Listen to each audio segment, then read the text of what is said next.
right. The ontological argument has roots in philosophers such as Parmenides, Plato, and Augustine. It is an argument that was rejected by Thomas Aquinas as not being grounded in any kind of appeal to experience or facts of the world.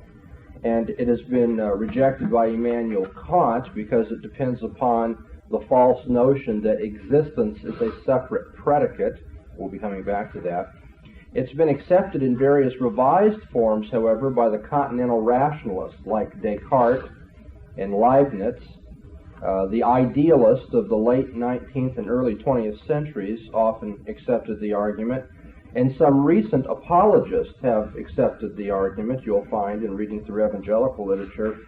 And then there are also some linguistic analytical philosophers that have accepted the argument, such as Norman Malcolm and Alvin Plantinga. Certain process theologians and philosophers also do so. So it's an argument that's by no means eccentric. It has a long and illustrious past. Many people have accepted it. Many more, perhaps, have rejected it for various reasons. The ontological argument does not, like the cosmological or teleological arguments, portray itself as a philosophical and rigorous expression of what are common intuitive arguments for the existence of God. Okay, if I argue the cosmological argument, I may have to give philosophical precision and get rather sophisticated in the argument. But what I'm getting at is pretty much understood by most people on the basis of common sense and intuition. Okay, everything has got to have a cause. What's the cause of the world as a whole?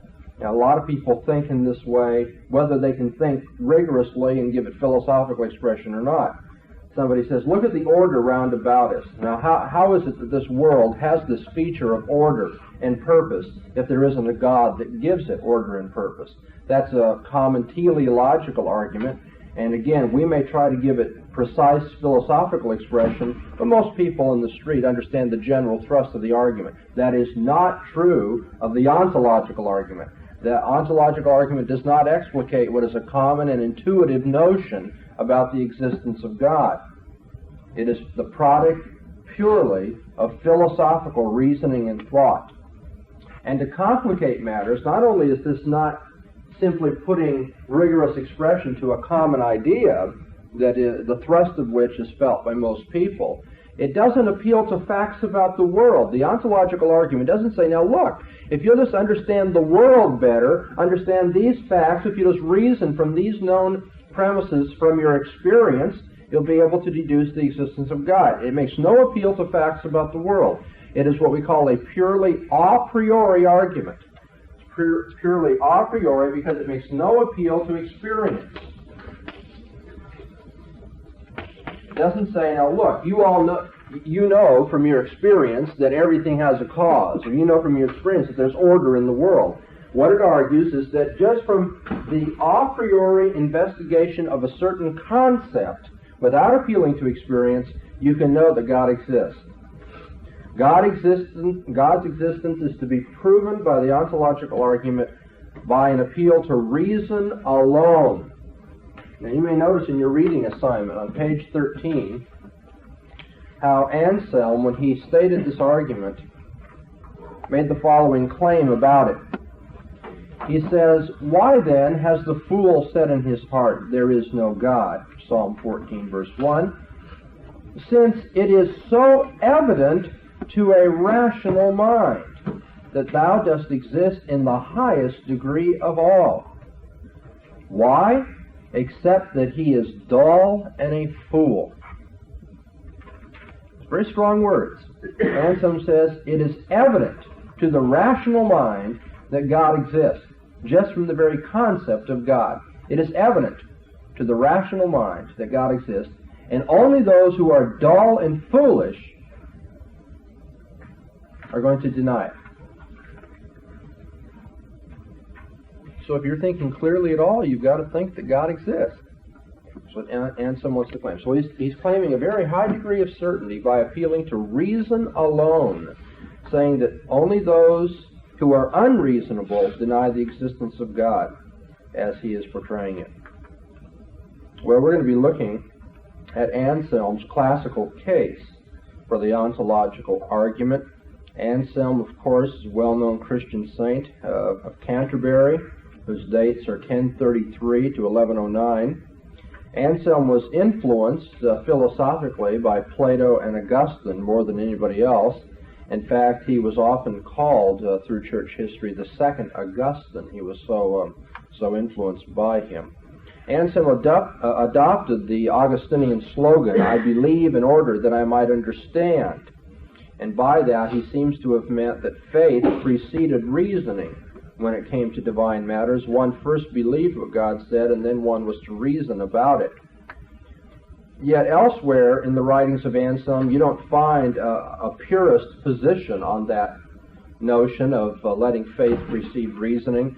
In his book, Cur Deus Homo, that is, Why the God-Man, one of the earliest and lengthiest explications of the satisfaction view of the crucifixion and atonement, he says, somewhat rationalistically, leaving Christ out of view as if nothing had ever been known of him, this book proves by absolute reasons the impossibility that any man should be saved without him.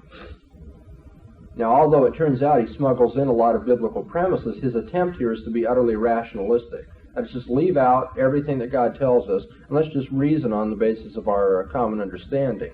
That doesn't seem to fit in with his earlier slogan, "I believe in order to understand." I first have faith, and then reason helps me to understand my faith better. Then also in his Monologium, he gives certain rational arguments for the existence of God, for the unity of the nature of God, very much similar to those of Thomas Aquinas a few years later. And so what I'm trying to get across is that Anselm attempts to be Augustinian and to hold very purely to this presuppositional idea that reasoning is founded upon faith. However, he is inconsistent in that. Well, then we come to the Proslogium, in which the ontological argument is found.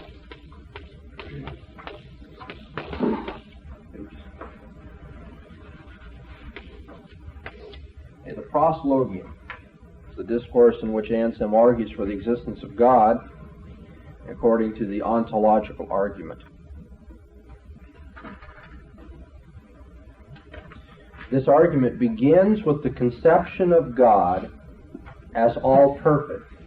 Begins with the conception of God as all perfect, and then reasons from the very nature of God to the necessity of his existence.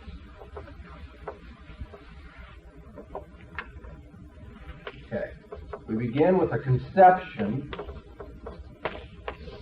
Anselm says, if you understand what God is in terms of our conception of God, then necessarily you can deduce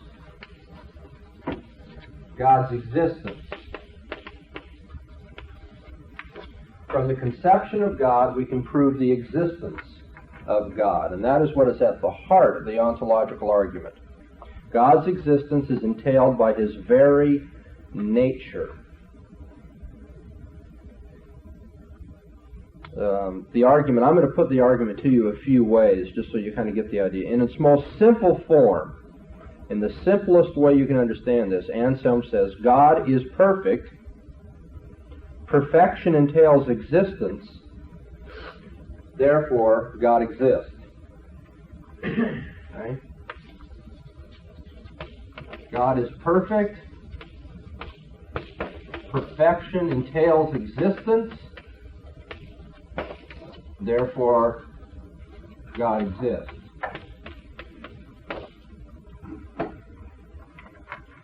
Now that's one way of putting it, very simple. Let me put it another way now, a little more complicated, and then I'll state it another way, a little more at length.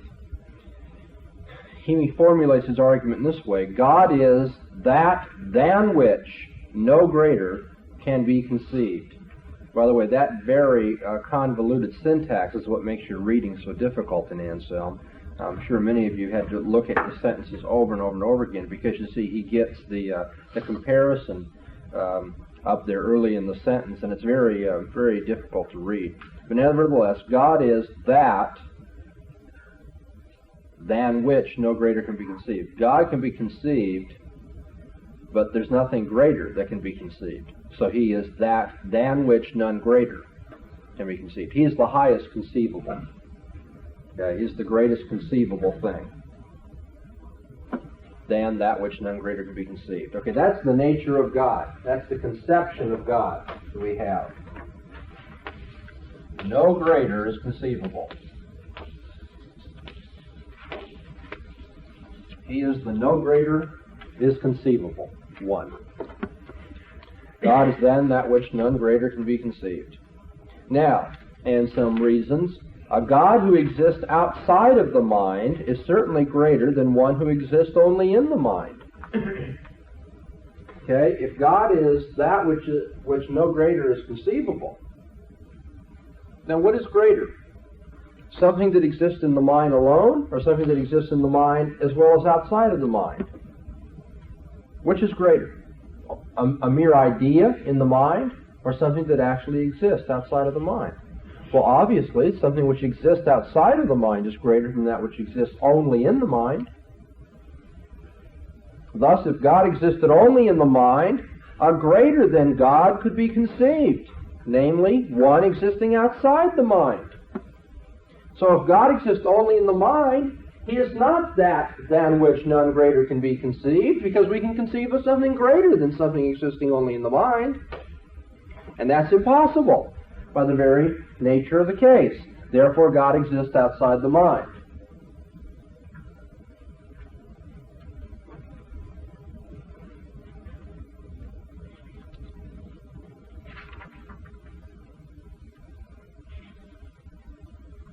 Well, what do you think of that argument? What kind of God is he talking about that exists beyond the mind? He says, did you say a God? Use that article before. So, if he's saying there's a God that we can't conceive beyond that which we can conceive. Is that basically what you're saying? No, what he's saying is that the greatest type of being we can conceive must exist. Because he wouldn't be you can conceive of something in the mind, conceive of something outside the mind. Obviously, something that exists outside the mind is greater than something that exists only in the mind. And if God is the greatest thing you can conceive of, then he must exist outside the mind, or else he wouldn't be the greatest. Because you can always conceive of something greater than that which is only in the mind. All right, that he's trying to separate that which is purely thought to that abstract, to that which is, in some sense, concrete. That's the point. He's arguing from a conception to an extramental existence. From something which is mental to something which is actual. Of course, here, mental things are actual also. We mean by actual, extramental, beyond the mind. Is he saying then that the simple fact that we can conceive of an infinite God, and that we're finite, that we, being finite, couldn't conceive of something of our own selves, so there has to be something infinite outside of ourselves to put that thought there? Now, this is an interesting question. Pay very close attention to this. Descartes reformulated the ontological argument somewhat along those lines that you're suggesting. How could a finite mind conceive of an infinite object? God must exist to have put the idea into the mind, because the finite mind would never have thought of the infinite. Okay. Now that is not purely an ontological argument. So you see, that really rests upon the cosmological argument. That is, where would we get the idea of an infinite if we are finite? Okay, there can be nothing in the effect that is not already in the cause. So there must be an infinite cause to the idea of this idea. So Descartes kind of shifts around on the ontological argument and combines it with the cosmological argument, saying, the thought of God requires God to account for the very existence of the thought. How could we have thought of an infinite God if there weren't an infinite God to have put the idea into our finite minds? That's something of a Cartesian version of the ontological argument, and we're not going to pay any more attention to it than what I've just said. It is, in fact, resting for its validity on the cosmological argument, which we'll look at on another day.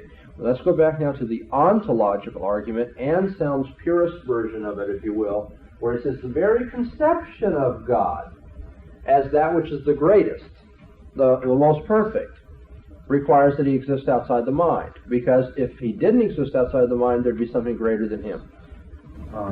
Two problems I see. The result does not lead to the Christian conception of God, necessarily, but rather it can allow for superstition, a pantheistic concept of primitive people that they conceived of something. Their greatest concept was the sun controlled everything. Yes. I think that what is being expressed here is a form of Christian critique of the ontological argument, that it doesn't show the distinctive Christian God to be the one that exists. Anselm would resist that, of course, and for reasons that I'll show you later. He is actually, I think, trying to argue within a Christian world and life view. And so he's not going to grant that God, apart from the Christian God, has this conception of greatest perfection. However, what you're saying is that if a man just wanted to reason straight out on autonomous, self-sufficient, humanistic premises, that he wouldn't necessarily reach the Christian God, even if this argument was a good one. I think you're right. Yes? Right in the very first presupposition, I see a problem in based on what was said before, the finite mind conceiving of the infinite. Is the finite mind indeed capable of conceiving the infinite? Well, or is that given? I think we must recognize that that Anselm was not saying we conceive of God as he is, that we comprehend God. What he's saying is that we know in a formal sense that God is the greatest. And we may not be able to comprehend his greatness, but we can comprehend the statement that he is the greatest. You understand the difference? It's one thing to say that is the largest box in the world sitting out there in the parking lot. Another thing to be able to lift the box. And now that's a poor analogy, but Anselm would say it's one thing to say that's the greatest concept that we have, and another thing to conceive of everything God is. He wouldn't have to say, I know everything about God, I've conceived the infinite, to say nevertheless that whatever God is, he is infinite. So he's simply saying this is the greatest being there is, the most perfect. And if he's going to be the most perfect, he must also exist, because something that doesn't exist would be less perfect than something which is thought of only. Then at least it doesn't define God yet. That's right. It doesn't attempt to define God, except that he has the highest perfection. Okay, let me.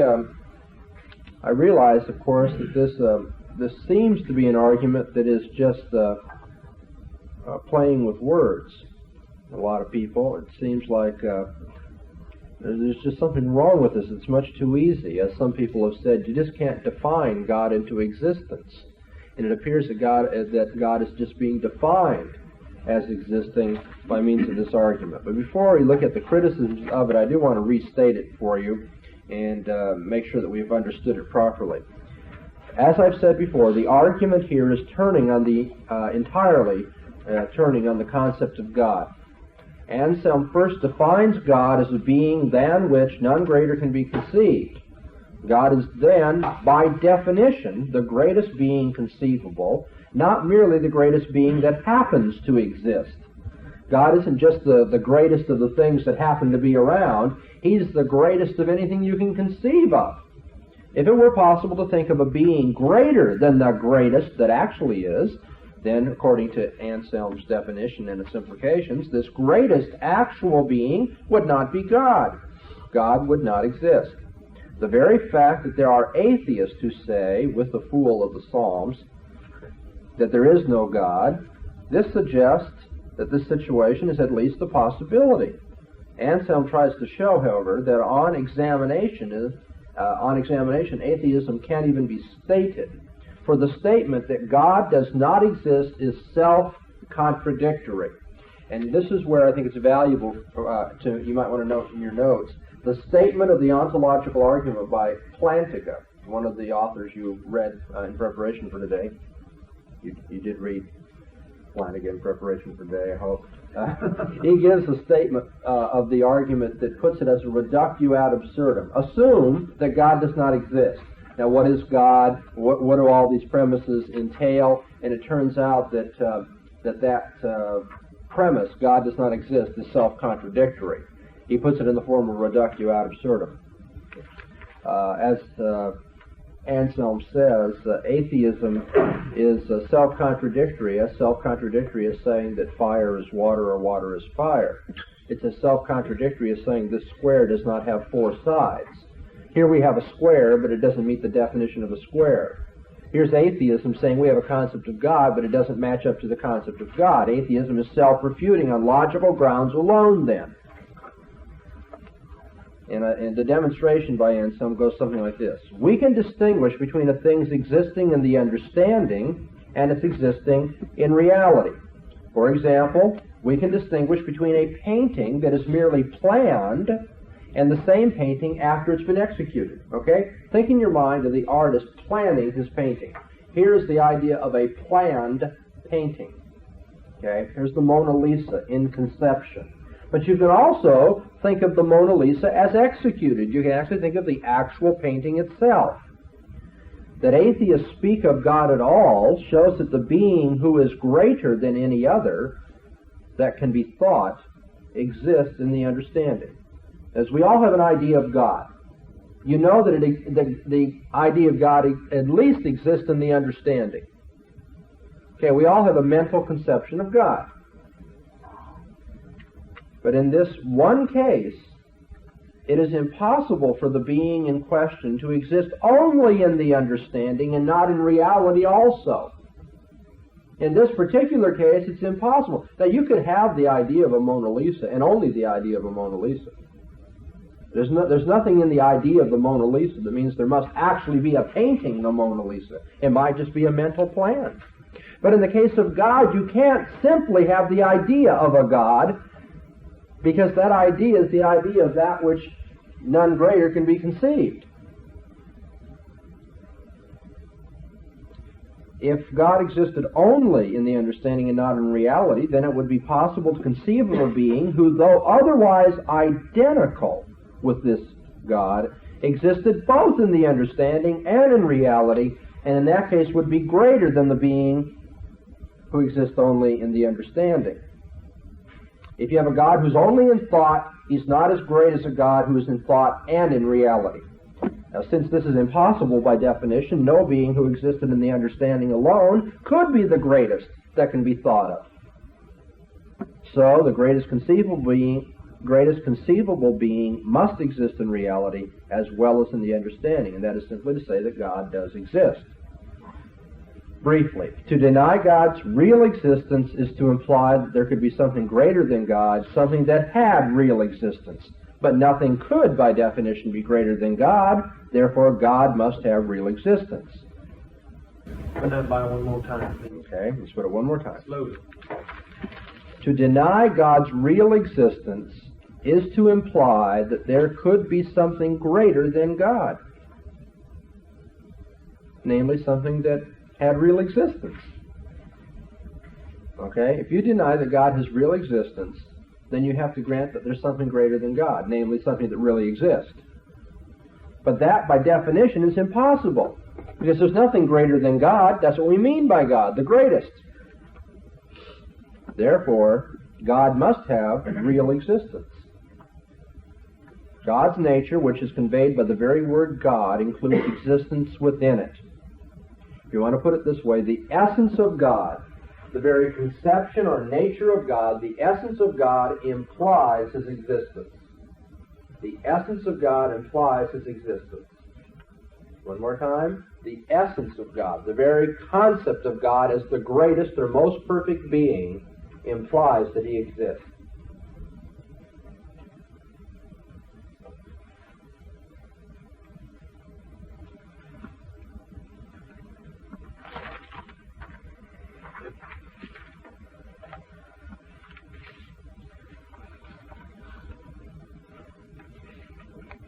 Now, this argument, from a Christian perspective, can be interpreted in a couple of ways. It has traditionally been interpreted in terms of Platonistic philosophy, or if you will, the type of argumentation you find in the early Augustine. That which corresponds to imperishable truth must exist. Of course, taken that way, Anselm's argument proves only a very formal or contentless being. He doesn't prove the God of the Scriptures, as we've said already. And it's, of course, true that the ontological argument can be used, and indeed has been used historically, to prove almost any kind of ultimate. Whatever a person takes to be his ultimate concept or being in life, he can call his God. So compare the different kinds of gods that are proven by this type of reasoning in Spinoza, Descartes, Hegel, Malcolm, Hartshorne. I mean, you have process philosophy, analytical philosophy, idealistic philosophy, rationalistic philosophy, pantheistic philosophy, all of them using the ontological argument to prove their ultimate. Why is it that this argument can prove so many different kinds of gods if it proves anything at all? Well, I think the reason for that is that the concept of perfection is by its very nature a value judgment or a value term. To say something is perfect is to say that it has a certain value about it. It's a value-laden judgment. And of course, what has highest value is going to differ from thinker to thinker. And that's why the ontological argument is so slippery. It can be used for pantheistic purposes, be used for rationalistic purposes, be used for allegedly Christian purposes. It all depends on what your idea of perfection is. And remember I said as we started to study Anselm, you find this curious mixture of oil and water in Anselm. On the one hand, he wants to be a presuppositionalist. I believe in order to understand. Then on the other hand, you get this strange rationalistic, Platonistic emphasis in him as well. And we find that in other writings, and to a certain degree, I think we might detect it in this kind of reasoning. Yes, I fail to see how this argument would carry any weight or stock with atheists or Marxist atheists. Okay, why?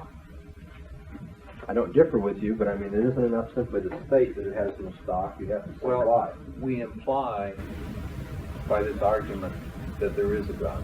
It has its basic implication that there is a supreme being. That's right. That's the whole point. Yeah, but where Marxist atheistic does not appeal to anything, it seems to me. Yeah, and Anselm would say he's a fool. He obviously hasn't thought through the implications of the concept of God. He'd say, listen, Mr. Marxist, you understand what we mean by the term God, don't you? I mean, I'm not saying you have to believe in God right now, but let's just start there. You know what we mean by God? The greatest being. That than which none greater can be conceived. That which has the greatest and highest perfection. You understand that that's what we mean by the term? Marxist says, well, yeah, I know that's what you mean, but that doesn't mean there is a God. Anselm says, well, let's wait a minute. Let's think about that for a second. Is a God that is in the mind only greater than a God who's in the mind and in reality? The Marxist says, well, no. Anselm says, consequently, the being than which none greater can be conceived must also be in existence, right? The very concept shows you that there is a God. Now, to my way of thinking, if I were a Marxist, I would then turn around and say, that's right. I think the greatest exists. I think that which is most perfect exists. I don't happen to think it's the Christian God, however. I think it's the materialistic world. That's the greatest thing, because that's what has highest value for me. You see, what has been said already now twice in the class about this argument doesn't necessarily prove the Christian God. It begins to show you what is wrong with the argument. It's not showing anything more, if it shows anything at all. It's not showing anything more but that the greatest exists. That which you conceive to be the most perfect exists. But what do you take to be the most perfect?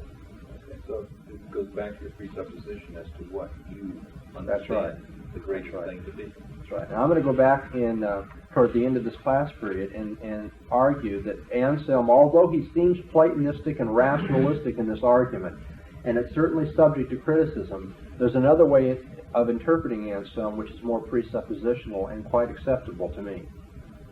However, it will not be acceptable to somebody who doesn't share our presupposition. Okay, but we'll get to that in time. Let's keep looking at this argument. Anselm's given the argument that the essence of God, the very conception of God, proves that he exists. Now, what are the criticisms that can be raised against this?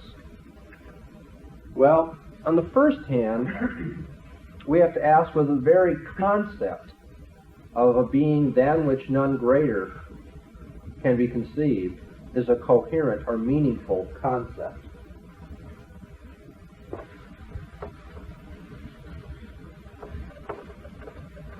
What can it mean to say that there is a being for which there is no greater conceivable? What does that mean? Let's ask ourselves, this is a meaningful idea. Many people have found the idea devoid of clear meaning. I think it's worthwhile to pause just a moment to see what would happen if we were to decide that Anselm's formula is incoherent in itself. We could then say either that because the formula correctly expresses the implications of Christian worship, and yet the formula is incoherent, therefore Christianity is incoherent. Want me to run that past you again? What if it turns out that the idea of a being than which none greater can be conceived is a logically impossible notion? Now, if Christianity implies, as Anselm says, that God is than that which none greater can be conceived, if that is what Christianity demands, and it turns out that this doesn't make any sense, then Christianity doesn't make any sense.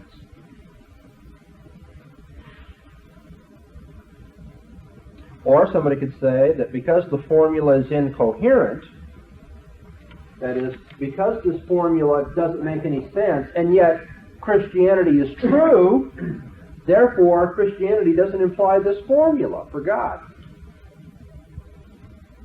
Okay, what I'm trying to get across is how very important it is to decide whether it's coherent to say that that's what God is. Because if it's not coherent to say that that's what God is, then either Christianity is incoherent because it implies the formula, or this formula doesn't prove the Christian God. On either score, Anselm would have failed in his attempt then to give a Christian argument for the existence of God. Well, so is the formula coherent or is it not coherent? Let's explore further what the phrase, a being than which none greater can be conceived, could mean. What would a supremely perfect being mean?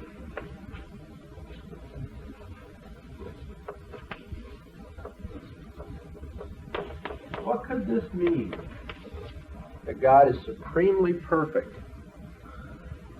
Now, a natural interpretation is that there is no quality that other beings have that God does not have.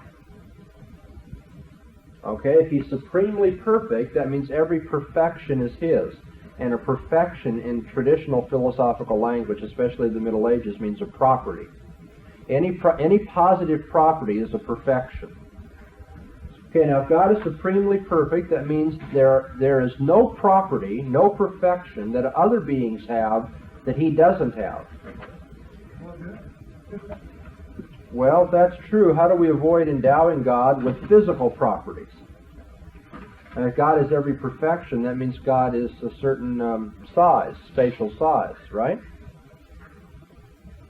Yes? But how can we say that a physical being or entity is a positive thing? Well, that's going to show a defect in the argument here in just a minute. Let's go on. How do we avoid endowing God with evil properties? If God is every property to the highest degree, then how do we know God isn't the most evil being? Because evil is a property too. Yes? Again, you have not made God the ultimate standard. You're applying a prior ultimate standard of positive traits versus negative traits. Yeah, what this is going to show is that nobody holds that God is supremely perfect in the sense that he has every conceivable property. What you're going to say is he has all the good-making properties. If you will, in the Plantica article, you may recall that one interpretation of Anselm, that God has all the G properties, that is, all the good-making properties. Right? He doesn't have evil properties. Now, in the Middle Ages, it was often thought that evil was privation. It wasn't a positive thing. It was the absence of being, in a way which I don't happen to think makes much sense. But nevertheless, it was the view then, and we have to deal with that. if evil is a negative property, then of course God doesn't have negative properties. We're not saying that. He has all the good-making properties. And if physical things are lower on the scale of being, after all, they're not as good as spiritual things, then we might not have to attribute physical properties to God. But it does go to show that how you interpret the argument depends on your presuppositions, what you take to be good and evil. So to avoid the implications that we've been talking about, we're forced to resort to denying reality to evil properties, or claiming that although God has the properties of physical things, He has them in a higher non-physical way, analogically. And you begin to squirm a little bit using this argument.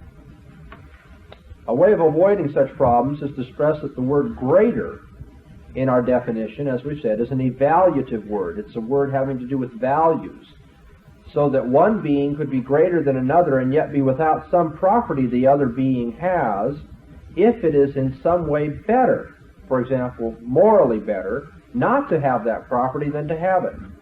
And so we might think of a being that has deceit and a being that does not have deceit. And we would say the being without deceit is better. It doesn't have all the possible properties, but it's still a better being. Let us assume then for present purposes that God's being, greater than any other being that can be thought of, means at least that He lacks no qualities that could be regarded as making a being who had them superior to a being that did not have them. Or to say it very simply, that God has all the G properties, all the good-making properties of things.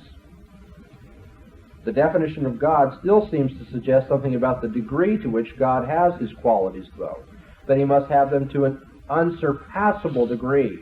God is not merely good, He is unsurpassably good. But the whole idea of God having a property to an insurpassable degree has its own inherent philosophical problems. Some attributes, for instance love or power, seem to have no upper limits. There doesn't seem to be an upper limit to love or to power.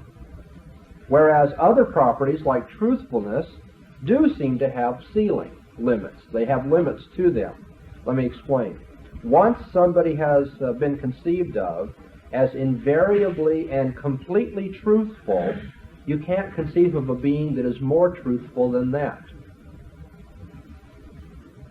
It makes no sense to say that somebody is more truthful than a being that is always truthful.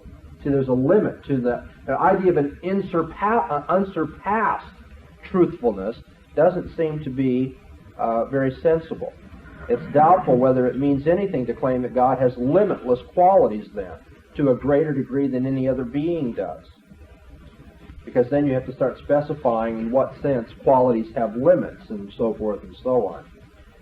Well, we began our first criticism then is, what does it mean to say God is supremely perfect?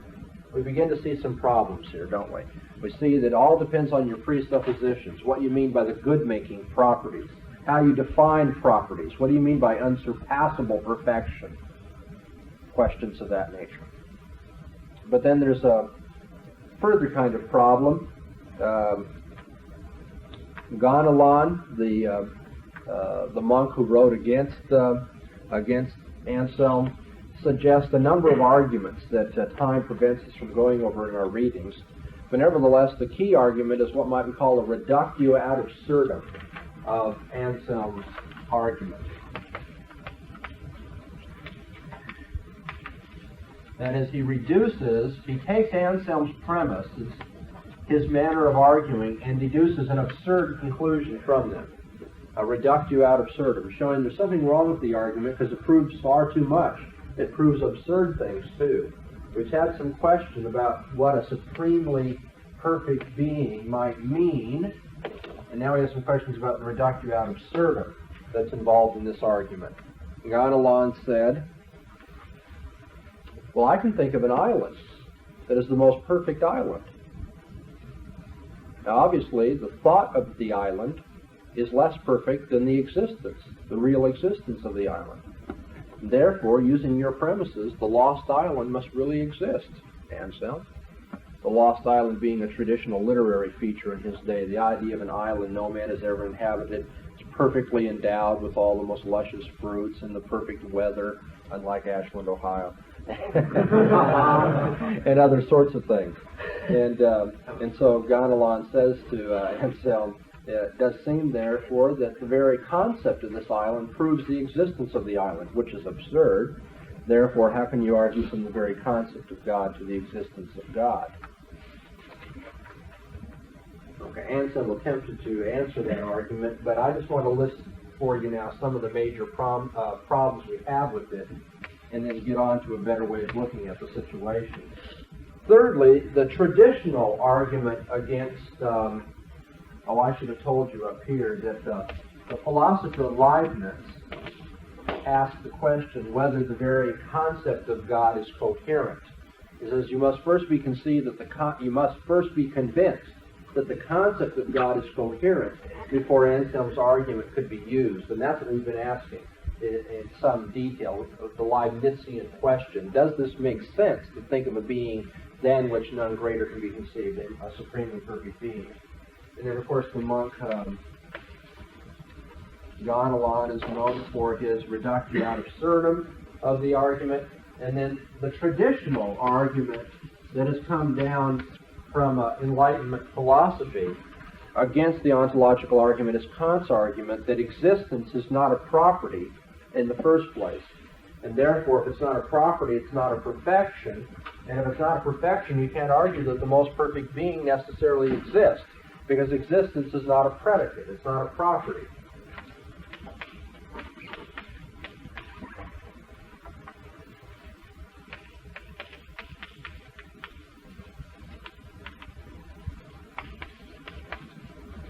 Now, can somebody summarize for me what the argument of Alvin Plantinga is against Kant? Let me just explain what Kant is getting at here. Our argument is God has all perfection, which is to say all properties of the good-making sort. Okay? Existence is a property, therefore God has existence, or God exists. But now Kant is challenging this second premise, that existence can be counted as a property. He says existence is not really a property. It doesn't add anything to the concept of something. You conceive of the most perfect island, and you see the most perfect island, and in the concept of an existent most perfect island, and the concept of a simply hypothetical most perfect island, there's no difference. Existence doesn't add anything to the idea. Therefore, since existence is not a normal property, you can't say that if God has all perfections, that existence is a property of perfection, and therefore he exists. He takes out, if you will, the second premise of the argument. It makes it impossible to follow this, and it's sustained in the long run or not. The fact is, this is a very poor way of arguing against it. How does Plantinga show that? Anybody? Nobody knows? Okay. Plantinga says, what could Kant's claim mean here? Kant says existence is not a property. Plantinga says, what could it mean to say existence is not a property? Well, he pursues three different interpretations, perhaps four if you count Frege's interpretation at the end of the article. He says here are three or four different interpretations of the claim that existence is not a property. Now it turns out, on some interpretations, the claim's not true at all. For instance, let's look at one of these. Let me help you get into your reading today. Plantinga proposes on page 30, he says, after quoting Kant at some length, the point of the passage seems to be that being or existence is not a real predicate, but, now skipping down, but what is the content of a concept or of an object? In what ways do objects or concepts have content?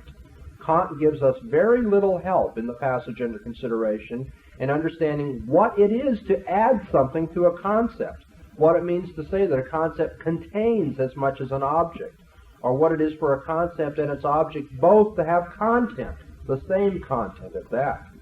And then he begins his argument. Perhaps what he means is something like this. Okay. Now remember what I said, if you have a hard time following your reading assignments, that's fine, but at least try to get what the structure of the argument is. And if you go through here, at least you can catch the syntax of the argument. Perhaps he means this. Perhaps he means that. Lo and behold, you may not be able to understand exactly how he's arguing against it, but at least you should see that what he's saying is, I can't find a very good interpretation of Kant's words. On some interpretations, it's simply not true to say that existence is not a predicate. And on other interpretations where existence is a predicate, or where it's true to say existence is not a predicate, that's not even relevant to Anselm's argument. Anselm doesn't have to rely on the notion that Kant is refuting. But let me take one example. He says, perhaps what he means is something like this. The content of a concept is a set of properties the thing must have to fall under or be an instance of that concept. Okay? So that if the content of a concept means you must have property 1, property 2, property 3 in order for whatever it is you're talking about to count as that concept. Okay, what is a crevice? This is a crevice is something that is in a mountain. Property 1 must be in a mountain or something like that. And it must be more than a foot deep. Okay, you have property 1, property 2. Anything that doesn't have those properties doesn't count as a crevice. Okay, is that what Kant means? That existence is not a property? That it isn't one of these kinds of properties that you add to something to change the notion altogether? Flanagan says, well, if that's what he means, it's obviously false. Because the properties of a real horse and the properties of an imaginary horse are different. For instance, a horse that you have in mind is neither 12 hands high or less than 12 hands high. But a real horse is either 12 hands high, greater or lesser than that. Do you get the point? The properties of a real horse are not the properties of an imaginary horse. Because a real horse has spatial height. But an imaginary horse doesn't. You know, you can't measure an idea in your head. And so what he's getting at here is, and this has been a time-honored maxim since the time of Kant, that existence is not a predicate.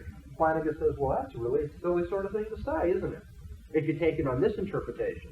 Then he proposes another interpretation. He says, at the bottom of page 31, now perhaps Kant means to point out that existence differs from pinkness in the following respect. He says maybe it's not a regular kind of predicate, like pinkness. Something being pink is a predicate.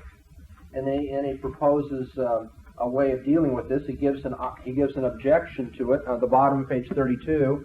We might put the charge of triviality as follows. And now what he's saying is, okay, on a second interpretation of Kant's argument, we can reduce it to triviality. He says to say, under domain 1, that pinkness is a real predicate, but existence is not, really comes to saying that the proposition, all existent members of the domain exist, that proposition is necessarily true. But that all existent members of the domain are pink is not. Well, that looks like a pretty good thing to say, right? How can you prove that pink and existent are different kinds of properties? Well, he says, somebody might say, if we take the domain of existing things, to say that some existing thing exists is necessarily true. It's trivial. But to say that some existent thing is pink or not pink is not trivial. That's really to say something. And so that appears to make Kant look very good. He has proven that existence is no normal predicate. It's not a regular property. But then Flanagan goes on to say, this is indeed so.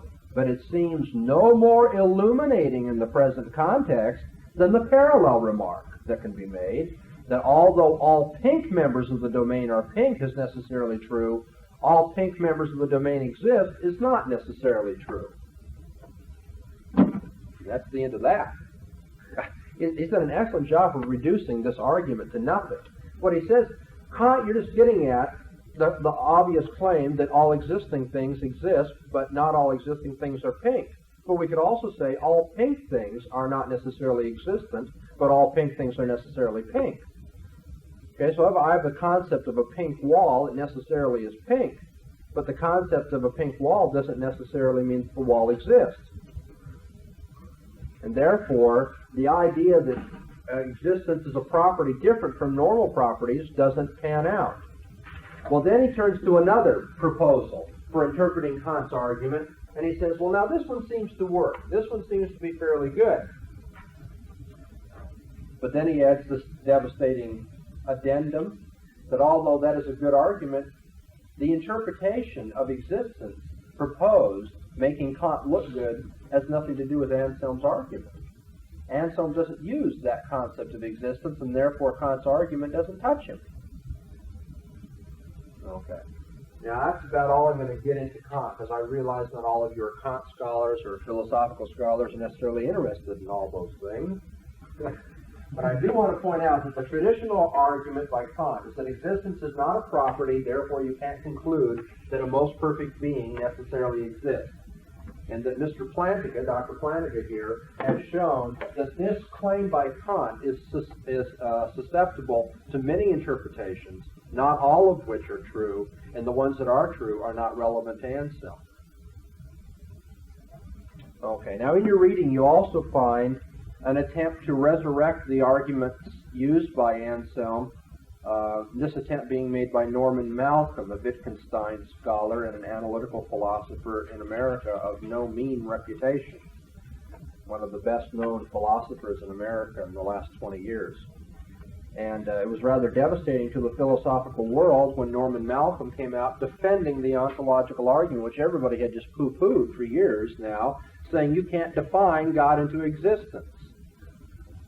And so Malcolm says that Anselm reformulated his arguments after Gaunilo dealt with them. He says you find an early form of the argument that says that God is most perfect, existence is a property, therefore God exists.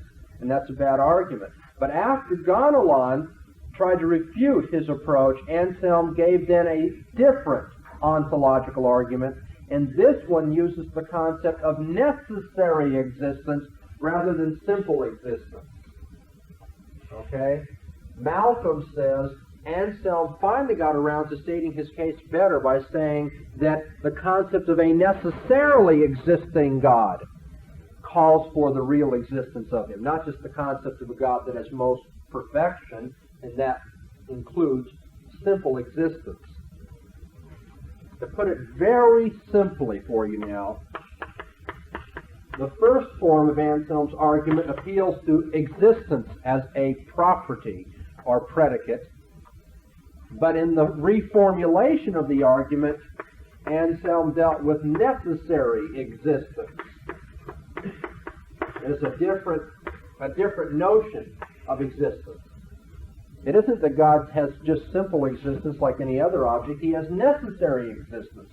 And so Malcolm tries to resurrect this argument with the new concept of necessary existence. And there are plenty of places you can go to read answers to Malcolm's argument, including the last reading assignment for today out of David Lewis. And my own personal conviction is that most of the people who have argued against Malcolm's reformulated ontological argument are probably right, that too is mistaken. But that takes us well into the notions of modal logic and so forth that I don't think any of us are interested in following right now. Yes. Apart from the validity of Anselm or later Anselm, Yes. is there a relative consensus among scholars that Malcolm has indeed discovered something about Anselm? No, that is up for grabs That's too. up for grabs too. Yeah, there are some people who argue that Anselm did not reformulate his argument, and people who say he did. Malcolm says he did, and tries to do better with the necessary existence argument. Do you have a hunch about Anselm? Did he I don't ever think say- he did reformulate his argument. Okay, but if you ask for a consensus of scholars, believe me, I'll have everybody in the philosophical world coming down on me if I claim there was.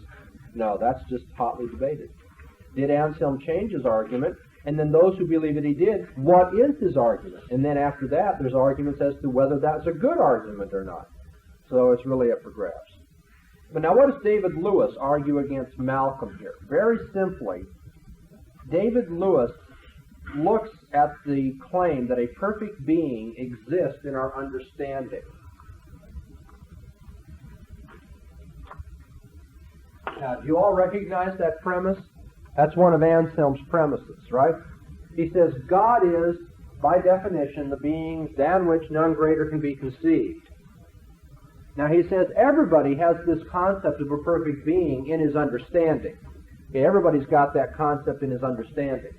Now, if God exists only in the understanding, then he's less perfect than a being that exists in the understanding and outside the understanding. Therefore, he must exist outside the understanding as well. Okay, we've said that over and over and over again. But my point is, this is one of the premises there, that we all have the concept of a perfect being in our understanding. We have the concept of a being than which none greater can be conceived, the most perfect. Now, David Lewis, you see, goes to work on that, which seems to be a stepping stone in Anselm's argument, but he tries to pull that away, and he says, now, what about that premise? Do we have in our understanding the concept of the most perfect being? And he says, how are we to understand that premise? And he proposes, in broad strokes, two ways of looking at it. What do you mean that this being is the greatest or the most perfect? The being than which none greater can be conceived. He says, now that might mean than which none greater can be conceived in some possible world. The greatness of this God is that he's the greatest being in any possible world. His highest perfection is he is most perfect in any possible world.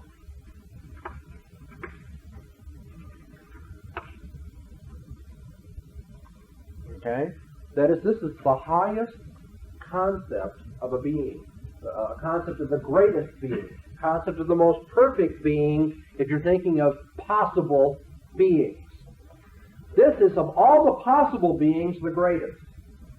Now let me tell you a little hint about learning philosophy. You know, you start looking at some of these formulas and you say, you know, it's late at night and I'm tired and I'm drowsy and it's awfully hard to follow this. The grammar's tough. These are new ideas. Sometimes you have to fill in some of this and make it a little more concrete. We're talking about possible beings, and we're comparing the greatness of possible beings.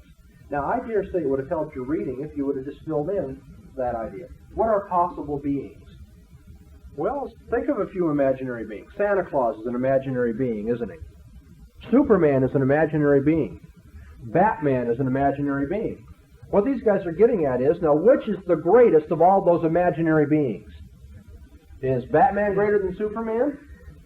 Is Santa Claus greater than Superman? Is Superman greater than... All of a sudden, you guys have come alive, see? You all know how to do it now.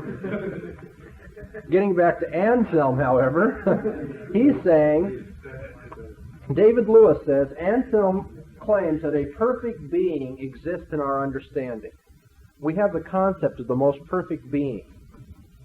Now Lewis says, does he mean by that the concept of that being which is most perfect in all the possible worlds? Is it kind of like, is he greater than Batman? That is, which is the greatest of the imaginary beings? In all the possible worlds, which is the greatest? Okay, now that's one interpretation of what Anselm's saying. He's saying we all have the concept of the greatest possible being.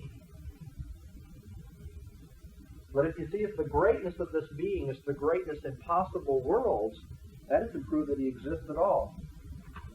Because to say that he's greatest in the possible worlds is not to say that we have to compare him with the greatness of beings in the actual world. So Lewis's point is, if that's how you interpret Anselm, then the conclusion doesn't follow from the premise. The fact that I have a perfect being in my understanding is simply to say that in my understanding, I understand that being. In my understanding, in my mental thoughts, I'm conceiving of that being which is the greatest in any possible world. That doesn't get me into the actual world at all. And so Lewis proposes a second interpretation of Anselm's claim here. He says, what Anselm probably wants to say then is that God, the concept that I have in my understanding, is the concept of a being that is greater in some actual world. He's the greatest being in some actual world.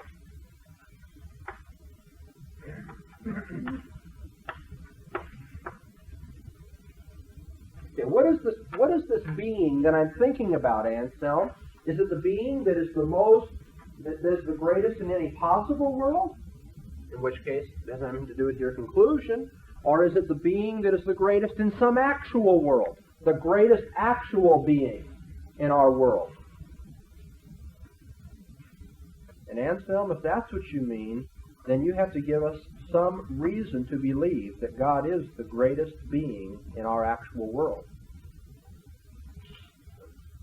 God is that than which none greater can be conceived, none greater in our actual world. But then, Anselm, you see, you're begging the question, because maybe there is no greatest God in our actual world. Yes. Is there more than one actual world?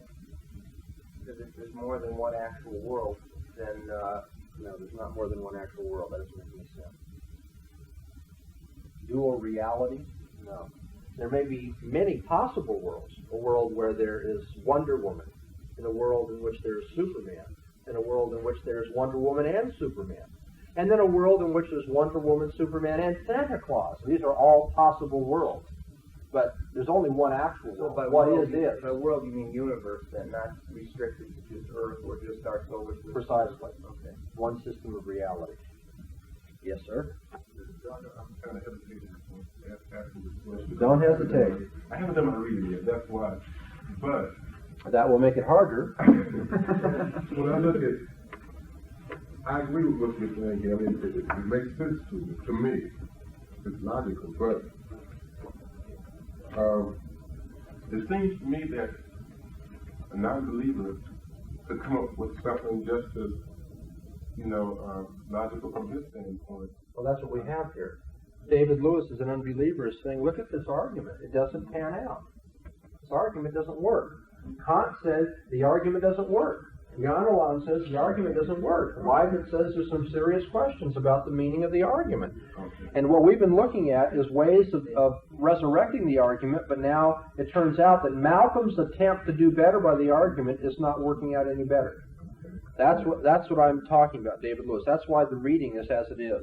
You have Anselm's argument, Gaunilon's argument, you have Plantinga responding to Kant's critique, you have Malcolm responding to Kant's critique, but then you have Lewis answering both Plantinga and Malcolm. So this is just back and forth. Okay, so this is an attempt to show the argument's not working out. Anselm did believe that a man can fantasize. In other words, you could think about an island that doesn't exist. Sure he did. Yeah. He said that the unique thing is that in the case of God, it's a being than which none greater can be conceived. He has all the properties, not just the properties of an island. And that's how he thought he escaped Gaunilon's argument. Well, we've done enough, I think, of the philosophical homework to satisfy ourselves that we haven't been irresponsible. I would like to go back now and propose another approach to Anselm, altogether different. Remember I said you could interpret him as trying to argue for God's existence from autonomous premises, being a Platonistic philosopher, a rationalistic philosopher. And thus understood, Anselm does run into all the problems that are scribbled on the blackboard now. Okay? Let me back up and just kind of rehash what we've done in this hour. I introduced the idea of arguing for God's existence. I said the ontological argument is one of three traditional arguments. It's a very difficult one. It doesn't appeal to intuitive concepts like the others do.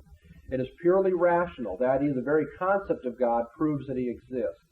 Okay, then we looked at Anselm's statement of the case. And now we've been considering arguments against this.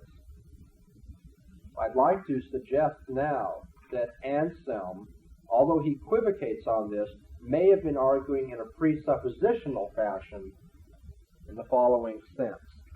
Anselm does, at times, give indications that he's trying to give a distinctively Christian formulation of this. The document, the Prolegomena, is in fact written as a prayer, isn't it? That's interesting. He's not arguing in the presence of an unbeliever. He's arguing in the presence of God. It's clear then that Anselm has no real doubts about God's existence. He's not suspending the question. He's not saying maybe God exists, maybe he doesn't. Now let's look at this. God is a being than which none greater can be conceived. Ergo, God must exist. He's not doing that at all. He's praying to God in this document, after all. I want you to notice this. In your reading assignment, look at page 12. The opening words, "And so, Lord, do thou, who dost give understanding to faith, give me to understand that thou art as we believe. We believe that thou art a being than which none greater can be conceived." Anselm's praying to God for greater understanding of what he already believes. Look at page 13, just below the middle. Well, I'm sorry, right at the middle. "So truly, therefore, dost thou exist, O Lord my God, that thou canst not be conceived not to exist, and rightly. For if a mind could conceive of a being better than thee, the creature would rise above the Creator, and that is most absurd. God, I realize that you're the greatest. I'm praying to you as the greatest. I'm asking you as the greatest to give me understanding." Look at page 14.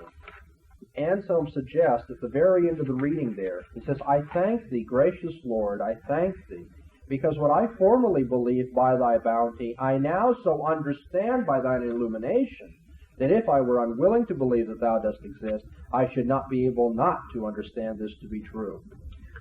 He is saying, God, I realize you granted me belief in your existence, but now you've granted me understanding of that of course, given who you are, you must exist. He says, I had faith. You've now helped me to understand it better. You have enriched my faith with a greater comprehension of how for a Christian you must be thought of as necessarily existing. And then I think a very important passage, page 19. Anselm is answering Gaunilo now. And Gaunilo has suggested that this concept of God that Anselm has given us is not really in the understanding after all. Anselm says, God is that than which none greater can be conceived. And Gaunilo says, well, I'm not sure that that's in my understanding at all. And look at how Anselm answers him. This is the second paragraph in the very middle. He says, but I call on your faith and conscience to attest that this is most false. He says, I call upon your faith, I appeal to your conscience. You know very well this is what we mean by God. Gaunilo? He says, you're a monk. You haven't got the right to suspend belief in God as we're arguing these points. Now, that's very strange, isn't it, in a philosophical argument? Now, I don't want to suggest that Anselm is a purist here. I don't want to suggest something that isn't true. He does seem to be going back and forth between a presuppositional and a rationalistic approach to this. But all I'm suggesting is that there are some strong indications here that he's arguing as a presuppositionalist, as one who presupposes belief in God and then goes about to try to understand it better and more philosophically. He writes as a prayer, reasoning in the presence of God. He asks God to clarify his understanding, recognizing his weakness and sinfulness. He says, I long to understand in some degree thy truth, which my heart believes and loves. For I do not seek to understand that I may believe, that unless I believed, I should not understand. Indeed, the very title, that than which no greater can be conceived, is taken by Anselm, as I showed you, as a datum of revelation. He says, Gaunilo, you know if you have faith, you must think of God in this way. And so when Gaunilo replies on behalf of the fool, on behalf of the fool who says there is no God, Anselm refuses to reply to the fool. He replies only to the Catholic, only to the monk. He says, I appeal to your conscience. And so it does seem that Anselm has a particular God in mind, the Christian God. He's not going to let this open up to proving pantheism. And it does seem that his idea of perfection is governed by scriptural notions then. And so I think you could make a good case that the argument here is the attempt to give a presuppositional defense for the existence of God. And we've run out of time, unhappily, because I hate to leave you hanging here. But I'm going to propose at the beginning of our next class hour how we might reconstruct Anselm's argument for our own benefit and satisfaction. Try to make a little bit better of it as a presuppositional argument, reassuring those who already believe that this is what we must think of God, that He must be an existent God, He must be a God that necessarily exists, than which none greater can be conceived. From a Christian perspective, that is what we must say about God. Okay, thank you.